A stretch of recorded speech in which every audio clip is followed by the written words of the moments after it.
They don't care about your 900 years of combined experience or your wall of books. They only want to know one thing. Once they've signed on the dotted line, are you going to take care of them? Welcome to the Judd Shaw Way, where we believe providing an exceptional client experience is just as important as quality legal representation. From secret tips for creating unforgettable wow moments to proven customer service pointers, the Judd Shaw Way is everything you need to go from being a good lawyer to owning a great brand.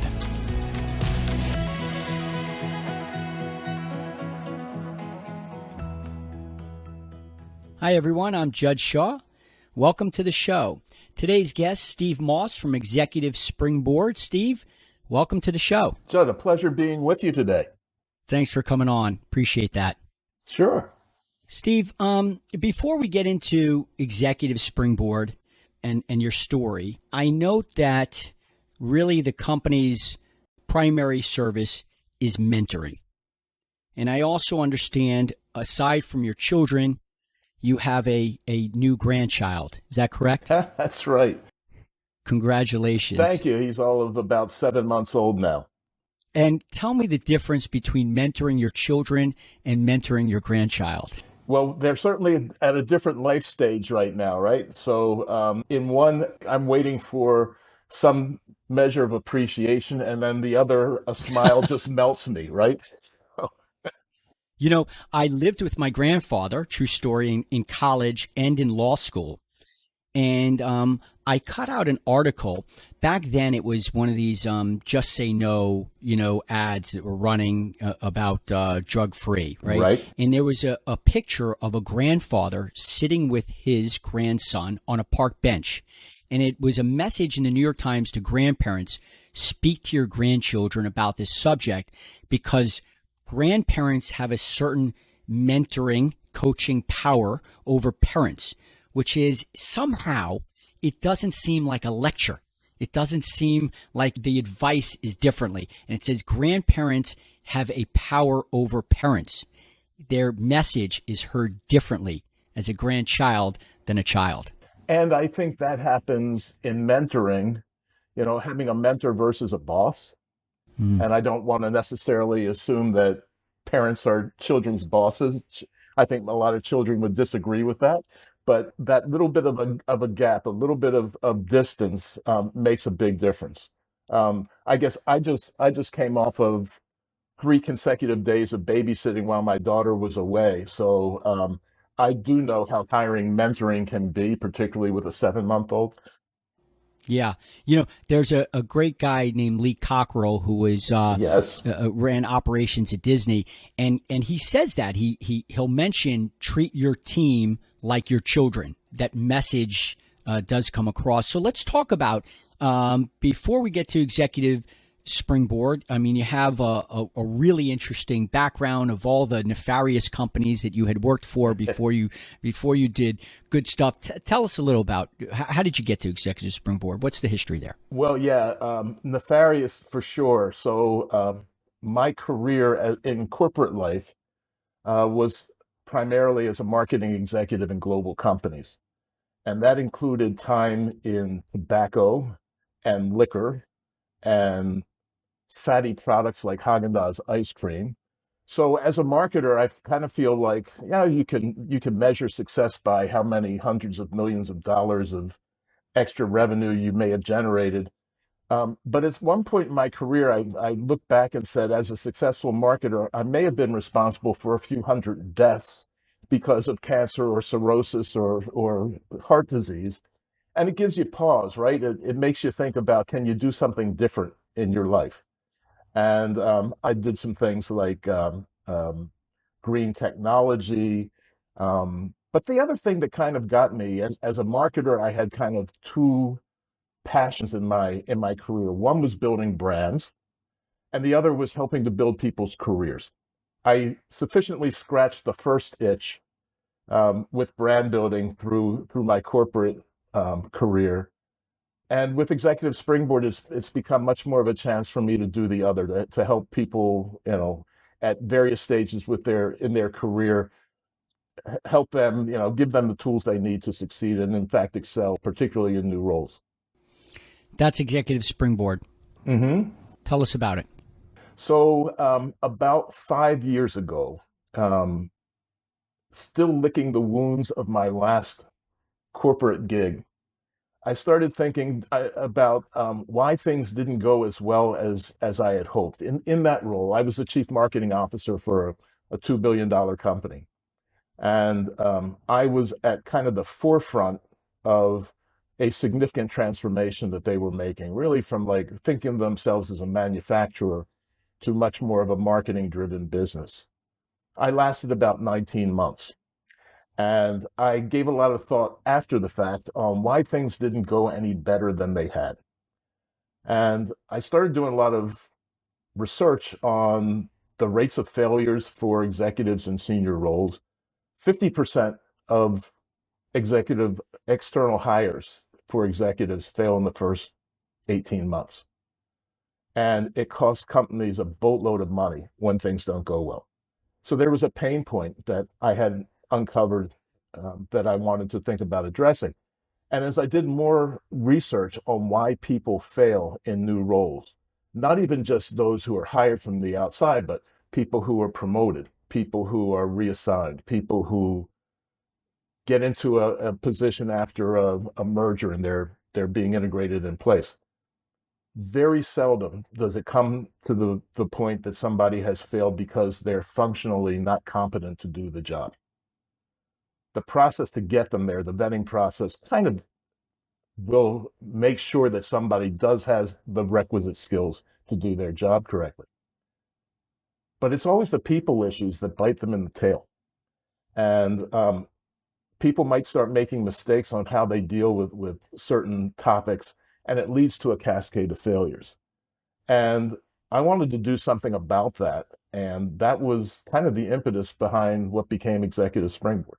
There's a difference between a mentor and a coach, in my experience, and also some of the research that I've done looking into that more, right? So, for instance, my grandfather was a great mentor. My first boss, who I worked for nearly a decade, was a great mentor. I always say that I learned so much from him. In when I started my own company, so much of the DNA of my own company had his DNA in it, right? I brought over a lawyer who was working with me at that other company, and he came over to start the new company with me, and you could tell that there were things about that other company that we just simply replicated, and that became the mentoring. The coaching I've had with their consultants or people who either have coached me or coach generally sometimes are, it's like a therapist when you go there and you talk about the problem that's happening that week. And you feel better, certainly, about it going out of it, but it doesn't necessarily help you confront the next problem or be Mm. in ahead of it, right? What are your thoughts about the difference between that mentoring and coaching? Well, certainly when I started Executive Springboard, a thought had occurred to me that this would be a platform for me to hang up a coaching shingle, and that's what I would do. And I decided to take a mentoring approach instead. And I'd have to say, Judd, that there's a lot of overlap. If you do a Venn diagram between coaching and mentoring, there will be an awful lot of overlap. Many times, there is more difference between a mentor and a coach than there is between mentoring and coaching.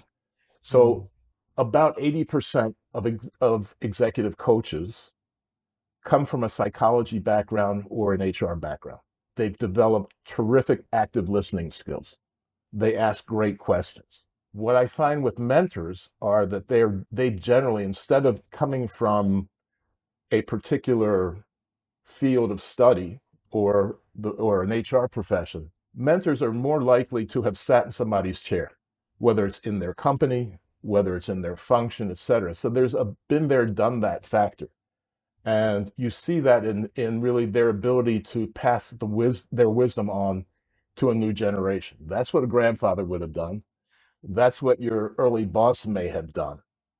And it's very often, not always, but very often an intergenerational thing. And it comes from a credibility from shared experience that lots of times coaches don't have. I think there's also something else that happens. It's unfortunate in coaching. I have an awful lot of respect for coaching. If you were my boss and you said to me, Steve, I want to give you an executive coach, sometimes there's a thought bubble that would come up. Gee, I wonder what I did wrong. Right. There's a kind of a remedial component to coaching, which is unfortunate. I think they're being tarred with a brush that's not necessarily fair, but that's how things are. And as opposed to mentoring, which seems to be more of a clean slate. So it's easier for somebody to recognize that if somebody's being given a mentor, it's really they're being tools to get to be more effective in their job, in their career, in their life. I do think that there is a large overlap with the objectives and goals of either a coach or mentor, right? And and the other real question I have for you is when do you bring in a mentor, right? When is somebody's career where a company says we're going to financially back it, we're going to create the time, the bandwidth for it, because we feel it's important that you have a mentor. And I mean, there's onboarding, there's past your 90-day or your probationary period, you have reached manager title, you have reached the executive board. What's the right time to provide mentorship? It would be easy for me to say any time would be the right time. But I think there's a few different ways that mentoring comes into play that's worth talking about.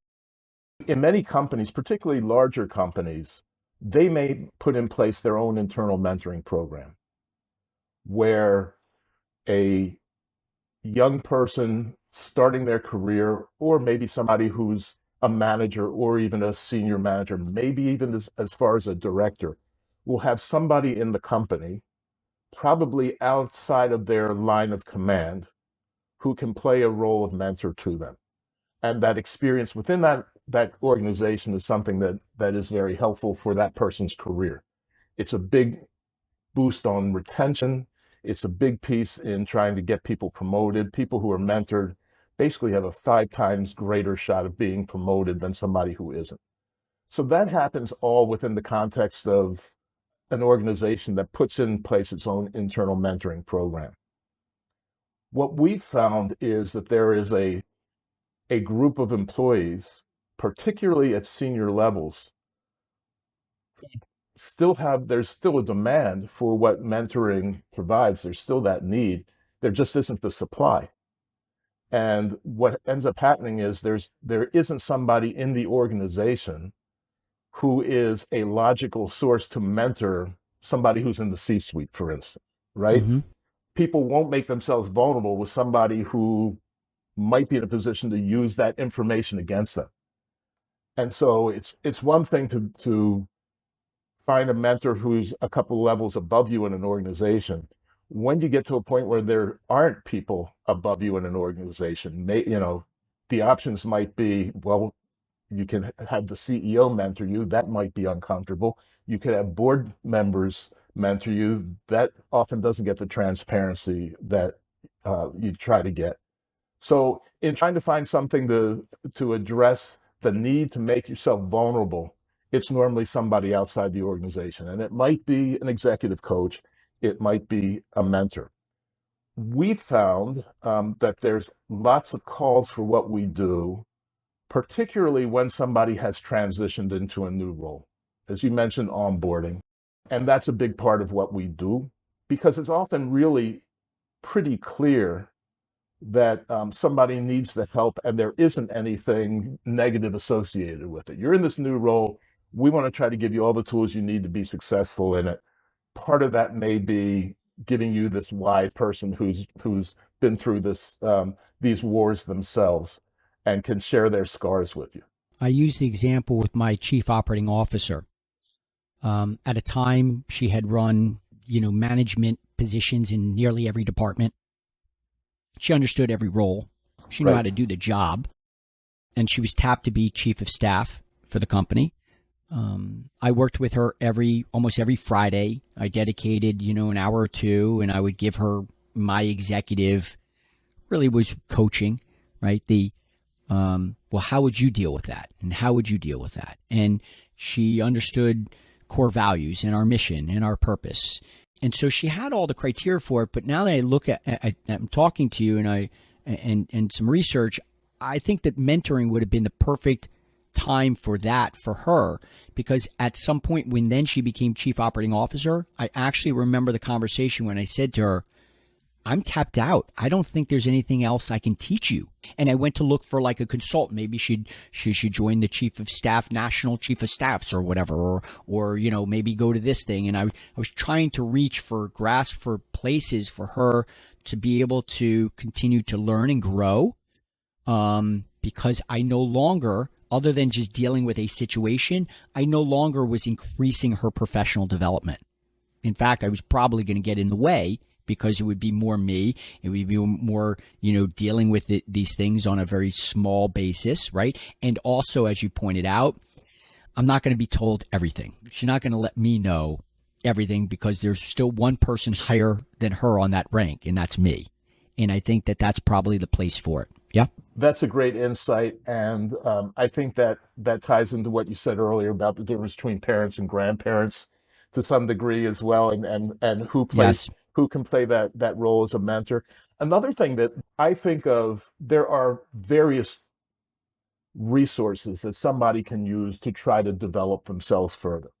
And it might be a mentor, it might be a coach, it might be a peer circle, it might be all three. I like to think of people um, creating their own personal board of directors, and each of those board members, if you will, may be playing a different role for somebody's development. And we're always, all of us, are continual works in progress.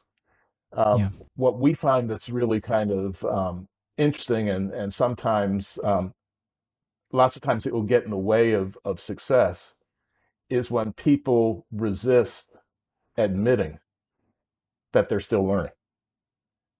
Somebody who's been a COO three times before, and they come into a new organization. It's like, I got it. I know how to do this, right?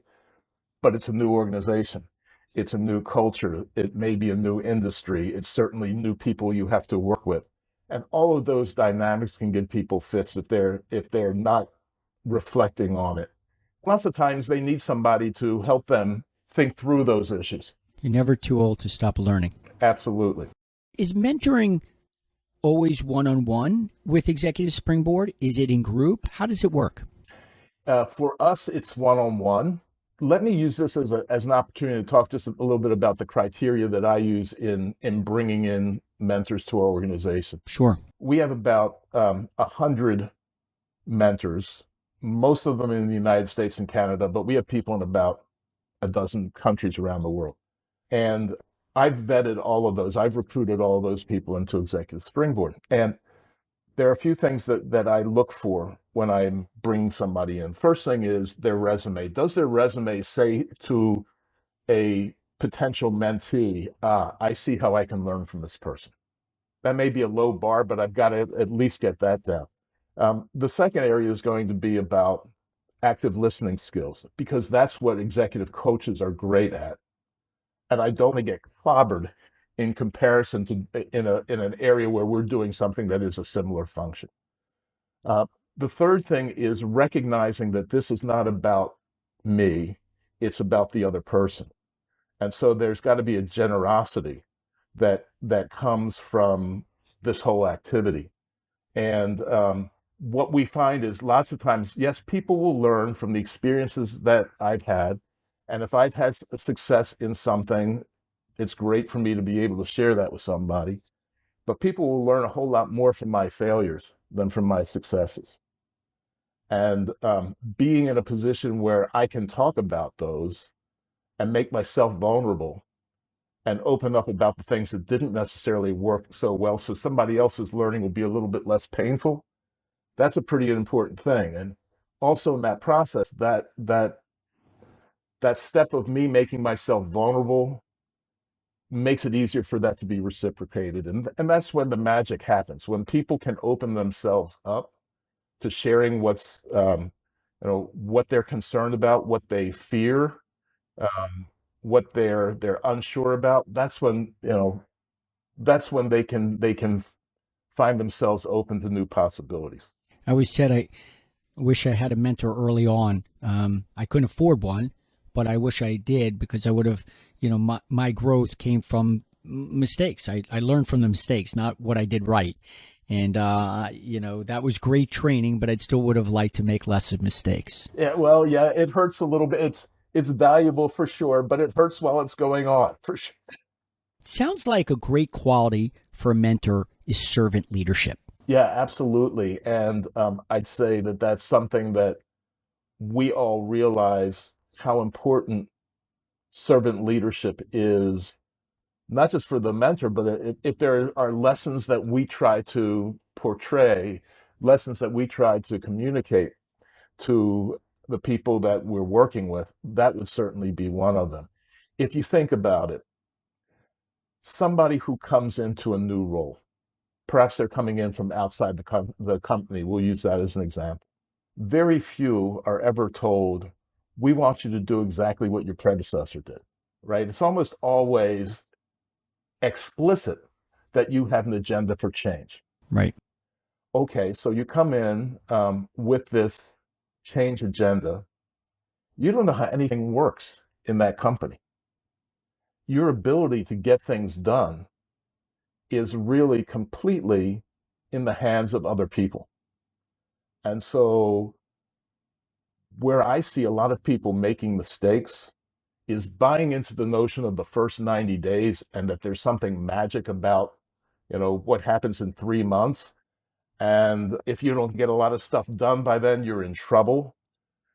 The first 3 months and then some should really be spent in large part building the relationships that are going to be necessary for the alignment to come that follows.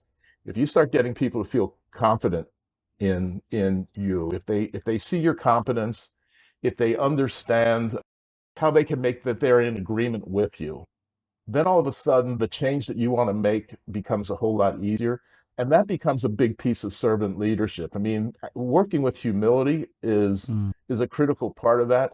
Part of that is being able to admit, yeah, I don't know everything yet. Part of it is, I find early on, having somebody who goes through a listening tour and learns what people in the organization think is important and what they want to do, et cetera, is critical going forward. Then, when you are about to announce the changes that you want to put forward, it's been done with the knowledge of how people in the organization are viewing things. They feel invested. All right. If you do something that somebody has suggested, they feel like that's their idea. So the easiest way to get people to be aligned with you is for them to feel like it was their idea, right? 100% for buy-in. Yeah. And even if you don't take their suggestions, but you can explain to them why you didn't, they feel heard. And maybe not quite as strong as them feeling like it's their own suggestion, but it's much easier for them to buy in. Tell us, how does it work in terms of moving forward? So somebody wants to lean on executive springboard. They have somebody, a mentee that they would like at their company to mentor. How do you pair it? How do you match it up? And for instance, in the legal industry, which I'm in, and have somebody, a non-lawyer, it's more managerial. How do you do that? And what's the cost?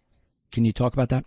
Yeah. So what I'll try to do is take advantage of shared experience. So my first cut will often be, and that's, Judd, is a big part of my job, is playing the matchmaker. So I'm looking among those 100+ mentors for who might be a good fit with this individual. Is this your CFO? Okay. If it's the CFO, I may have 8 people within Executive Springboard who are or have been CFOs in the past. And now I'll go a step deeper. Has anybody been in a similar industry? Is the ownership in some way similar? Is this a private equity company or a publicly traded company or what have you? Did they come into a turnaround situation? Did they get promoted into that position, or did they come in from the outside?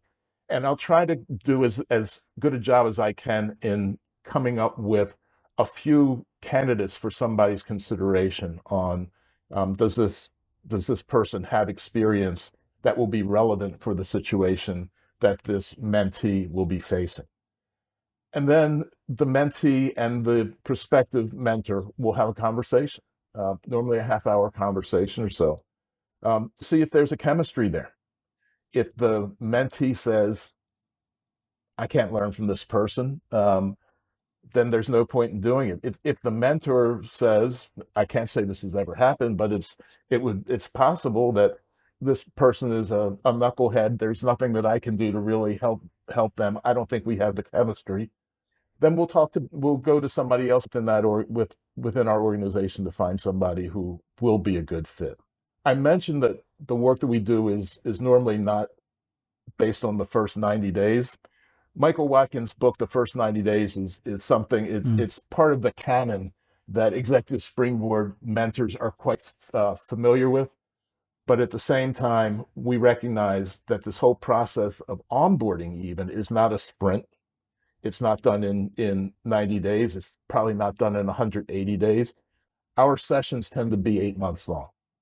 And we'll work with the executive with pre-work before each session, and we'll have 2 sessions per month. So there's 16 sessions that an executive has with their mentor. Along with the work that they'll be doing in Zoom calls and the pre-work that they'll have, we'll conduct a couple of assessments that we'll share with them.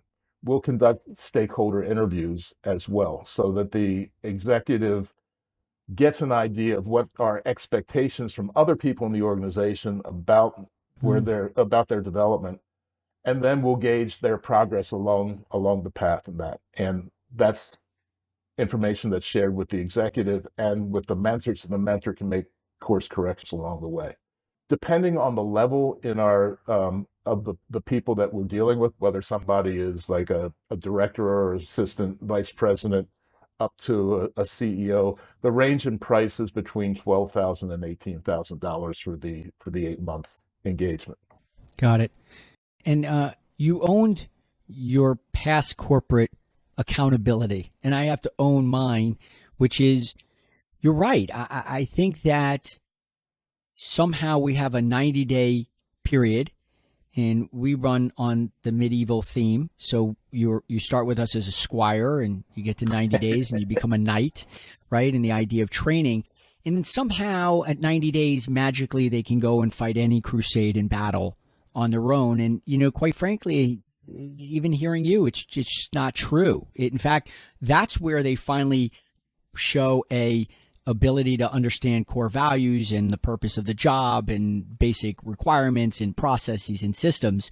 But the real growth happens after that time, when they can stop focusing on just how to log in and now really how to meet the company's purpose. When we started, we set our engagement at 12 months, and we offered clients an opt-out after 6 months.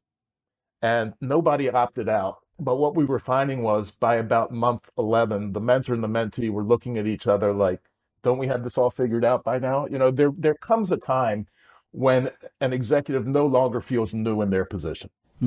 And, a lot of what we want to try to do is get somebody to the point that they feel like they belong, they're seen as fitting into the organization, they've created the relationships that are going to put them in good stead for the long haul. And it's not about the short-term wins. There's something that, besides the length of time in the first 90 days, that I have kind of a reaction against. It's the notion of quick wins. Yes, we all have to try to get some quick wins. They're never strategic. They're always basically about making your competence personal enough for the other person to buy yourself a little bit more time to keep learning, right? And so we kind of found that it takes at least 6 months for almost all of the uglies to bubble up to the surface, and for somebody, even the most self-aware, most socially aware people, to figure out where some of the problems might be. And so for that reason, we really feel like people are hitting their stride after about an 8-month period. And what a cool 360 approach by a mentor, getting some feedback from people that the mentee is either supervising, managing, working closely with, in having that discussion, which is really a whole nother set of learning possibilities. It is, and I'll clarify something on that. It's a little bit of telephone tag that we'll play on this because I personally will conduct those stakeholder interviews with the people in the organization, and I'll pass that learning on to the mentor.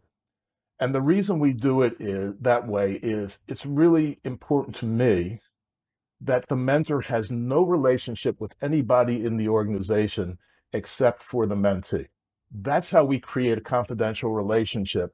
If the mentee has no worry that anything that happens in their time with their mentor is going back to the company. So my role is to play kind of that intermediary, getting the feedback from the company, sharing it with the mentor, who then is using it in their discussions with the mentee. What I would say on that is, additionally, and that's something that particularly when we got started, has become less of an issue maybe as I've become more comfortable with things. But I've had a lot of potential clients who said, wait a second, so you're not going to tell me the progress that's happening there? And they're used to that from executive coaches. What we say is really important is we like to keep this Las Vegas rules within the mentor relationship, right? What goes on in that stays in that place. Well, I mean, if the mentor thinks there's something really untoward going on, they may raise their hand, but I can't think of any case where that happens. We'll have that conversation with the executive early on. But what we'll do over the course of an 8-month engagement is had 3 one-person survey monkey surveys where the mentee is reporting what they're getting out of this. So there's something for the mentor, for the company to feel like they understand the return on investment from the mentee's point of view. So at my company, we have JSU, which stands for Judd Shaw University. Mm-hmm. And that's because at a certain point, our method is called the Judd Shaw Way. And that is, in order for me to teach another team member how I make a client call or how I would do this or how I would do that, allows the company to scale. I can take on more and somebody knows how I was doing it, which was the way we wanted the company to do things. And a lot of that is guided by our 4 core values, right, which serve as our beacon in our sort of our code of conduct, right? We always tell our team members, our knights, that if you want to, if you're given a choice or A and B, use your core values first, right? Are you would you, if you went to A, is that a be a knight in shining armor, or B is working the wow, right? And using those core values, how does the company turn over to Executive Springboard the comfort that this mentor, right, is giving guidance to someone who's obviously critically important to the company generally, and know that that guidance is also not only to the benefit of the mentee, but also serves the purpose of the company's mission and probably why they're even signing on for a mentor to begin with? It's a really good question. One of the things that we'll talk to companies about is what are kind of the limits on where the discussions go between the mentor and the mentee. And again, without us talking about what's happening in the sessions, because that we want to keep off limits to the company. Mm-hmm. But one of the things that we make clear to the client and is that our own values include recognizing our success is based on the success of the mentees in their roles. And where that can come into play is we being rather explicit with the company about the limits of what we do. So if a mentor is working with an executive in a company and that executive says, you know what, I've been here 6 months. This is a clown show. This is dysfunctional. I hate my boss. I got to get out of here. The mentor, as close as a relationship as they've been building, the mentor recognizes that's a wall they don't pass. And they say, look, I'm here to make you successful in this job. I'm not here to give you guidance on how you get out or to help you with any of that. And that's a bridge too far for us. Mm. My role here is, remember who's paying for this. This is about to make you successful there. That makes it win-win. It's good for you, it's good for the company. Right. So the company kind of realizes that we have that in their best interests as well. A lot of them will also recognize that the confidentiality that we're trying to build, which does put up a wall between the CEO or the head of HR and whomever, and what happens in our groups, that it's really being done to encourage vulnerability in that relationship between the mentor and the mentee. And we hope to be able to get to what's on their minds, their hopes, their fears, etc. And that'll be something that comes out in the discussions I have with the stakeholders is, what are they seeing? Are they seeing progress? Are the things that they felt were important early on, are they seeing this executive make progress towards that? If not, we have a conversation. If there are other things that are coming up, there are other issues that are coming up, we get to that. The first time that I'm talking with the stakeholders within an organization, I'm also asking a set of questions about their culture. And it's not necessarily all about their values. I'm defining culture as the way we do things here. Right. So what are some of the processes? What are the norms that the organization has? I'll ask them about values, but I'll put it in terms of, lots of times you may have values on a plaque on the wall, and there's another set of behaviors that you really value. So you can talk about teamwork and accountability and the things that are very common to see in corporate value statements. And what you really value is when you have to start making cuts, who is it who doesn't blink an eye about getting rid of people in their organization?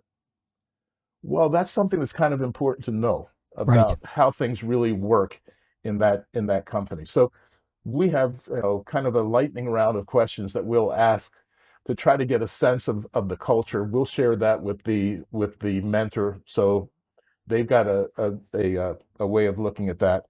And it's also things that we're getting kind of confirmed through the assessment tools that we use with these executives. I think that's so well said, Steve. When you think about that, you're never too old to learn, right? And the continuous growth that really plays a part here. I think that we can all use really good grandparents in our lives. They can be a good influence, right? And so can mentors. And I think that mentorship at the right time and right place can really just be such a powerful tool. How does somebody get in touch with you, Steve? If somebody wants to reach out to me, they can email me, info@execspringboard.com, EXEC springboard.com. Steve, I greatly appreciate you coming on the show. I realize now that I have to look well within my own organization for those that probably can use somebody at this point, more than me being their parent, but somebody taking on the role of a grandparent. That's really what this is about, right? It's really just, they're there for that mentee. They're there for the mentee's growth, and I think it can be very powerful and it can really work well. And we find that even a mentor who comes in with experience that brings credibility, we have to continue to prove our worth to those mentors and to the companies that employ them. And that becomes a continuous thing for us. So, hey, Judd, I'd love to have the chance to talk to you again about the people in your organization who might need some mentoring. I would too, and going back to the culture thing, I heard it once said that everybody has a culture. If you think you don't, have a culture, you do. You can either be intentional about it or non-intentional about it, but there is a culture, and that culture is really that set of behaviors. And Yes. when a company can be real about that as compared to some writing on the wall, that's going to be the powerful starting point for any mentor-mentee relationship. And for very few people in an organization will have a lot of opportunity to change the culture. So a lot of it is really about how are they going to adapt to the culture that they find. Maybe if you're the CEO, that becomes a different conversation. But in in many instances, even people in C-suite positions, they have to figure out, the rhythm of that organization and how they dance to it. Steve, enjoy that grandson, man. Congratulations again. Thanks You're so doing much. some really great work. Thanks for coming on. My pleasure. Great to talk with you. Thanks, everybody. And if you need to reach out to me, you can always do that at judd@juddshawinjurylaw.com, and be sure to email me and make a request for some swag, and we'll send you some cool company swag. Thanks for coming on. Are you ready to take the next step to creating an unforgettable brand? Subscribe to The Judd Shaw Way in your favorite podcast app and join the conversation on social media at Judd Shaw Injury Law. Have topic suggestions or questions? Email us at podcast@juddshawinjurylaw.com, and be sure to include an address where we can send you some cool swag. Attorney advertising materials. This podcast is designed for general information purposes only. Nothing on this podcast should be taken as legal advice for an individual case or situation. This information is not intended to create, and viewing does not constitute, an attorney-client relationship. No aspect of this advertisement has been approved by the Supreme Court. Any results set forth herein are based upon the facts of that particular case and do not represent a promise or guarantee. Those with legal questions should seek the advice of an attorney.